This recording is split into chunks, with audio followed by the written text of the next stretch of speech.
Hi guys, and welcome back to Seeing It Their Way.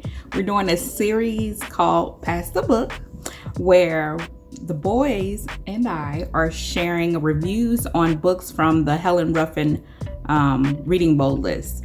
The boys are involved in a book club at their school. I say their school. I can't get used to the fact that my oldest son is going to middle school. So at the elementary school that my youngest son still goes to, they're doing a book club. And so the boys and I read the books together, literally passing the book around in a circle, and we took turn reading the book. Meanwhile, every day they had a writing assignment associated with the book. On Fridays, they had to write a summary of the book. So they're going to share their summary of the books. We're also going to share the synopsis from the author of the book, as well as everyone's reviews and or opinions of the book. So hopefully you enjoy it. And if you have readers that are my son's age or, around about, they're in 5th and 6th grade or going to 5th and 6th grade. So maybe it could be something a book that you can pick up for your children as well. So today's book is The Unteachables by Korman. Say that 10 times fast. And so I'm going to go ahead and pass the books to the boys.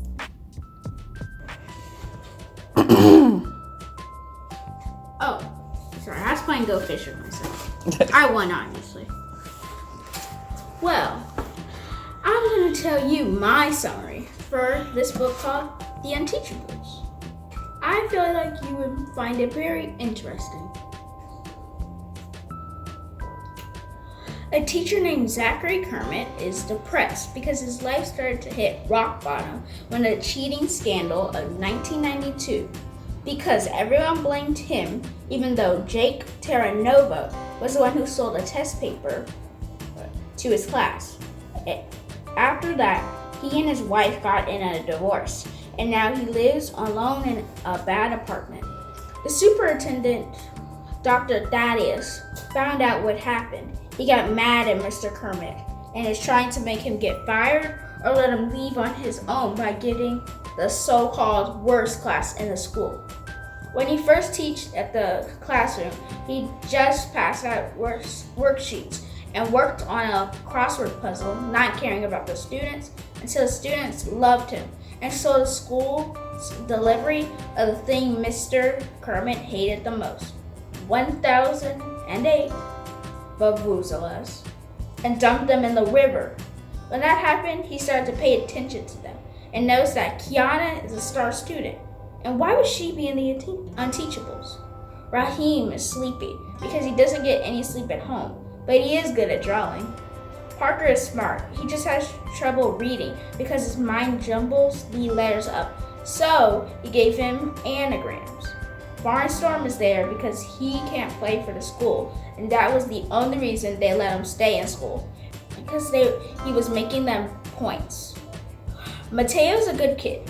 They only put him here because he talks a lot. Aldo just has anger issues, and no teacher wanted to help him with it. And Elaine is an A student. The teachers just put her there because of rumors. It turns out that Kiana wasn't registered for schools, so that means that the classroom's grade point average can be switched around, and in some rule, the teacher can be fired for that, which Dr. Thaddeus did, and it made Zachary sad again. When the kids found out, they joined the science fair so that they can get first place and earn 10 points on a science test, so Mr. Kermit wouldn't be fired. They souped up Mr. Kermit's car and made a fire when they were done. They got second place to another team. It was disappointing that Mr. Kermit is still getting fired. When a sub came, they didn't toy her like last time, and she asked them to spill the beans. When they told her, she told her son, the reporter, to write a story about it, and that story forced Dr. Thaddeus to let Mr. Kermit keep his job. Everyone was so happy, and instead of taking early retirement next year, he will teach the next Unteachables. The end. The Unteachables are a notorious class of misfits, delinquents, and academic train wrecks. They're so bad they've been removed from the student body and isolated in room 117. Their teacher is Mr. Zachary Korman, the most burned out teacher in all of Greenwich. He's living for retirement, but the superintendent has his own plans to torpedo that idea, and it involves assigning him to the Unteachables. The Unteachables never thought they'd find a teacher who had a worse attitude than they did, and Mr. Korman never thought he would actually care about teaching again over the course of a school year.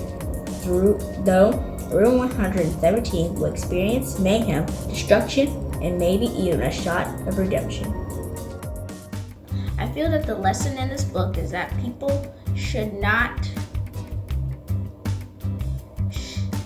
take the time to understand people and not jump to conclusions. There was a lot of people that were misunderstood, like Parker. He wouldn't really be in SCS8. He would more be with the other, like in a different special class, because he only can't read very well, and he's learning how to read now. And Aline, she's not bad. It's just rumors about her. She's a really nice girl. She's a straight A student. She's really good, but they just put in there because of rumors. And Barnstrom, he just hit his hardest foot and he was failing in classes. So he just needed more help, not being in that class. Kiana, she needed to be in that class. She got the wrong schedule because she never got signed up. Since her mom is shooting a movie and she's supposed to stay there for a couple of weeks. And then Raheem, he's just sleepy. Really sleepy. I feel that this book could have added more action at the beginning. The lesson is don't judge a book by its cover. Because you can't judge a person just how they act. How rumors and how they act. It's more say you get to know them, then you will know what class to put them in. I would definitely recommend this book to my friends. I give it a 4 out of 5 stars. I would rate this book a 5 out of 5. So, as you can see, we got our first 4 out of 5 stars. The boys enjoyed the book, but it was a bit slow in the beginning, and I do agree with that. There was a lot of character development that needed to happen, and it took a while for us to become invested in the characters. But once we did, we really did enjoy the book. Of course, I think there is several themes that are consistent in a lot of the books, and not judging a book by its cover is one of them, and it definitely was prominent in this book. So if you have children around my kids' age, which is 5th and 6th grade, they too would probably enjoy the Unteachables. If at the beginning they want to stop reading, tell them to push through because it's worth it in the end. I'll have the link below for this book along with all the other books that we're reviewing in our Pass the Book series. And we hope that you have a great day. And remember to pass it along. Bye.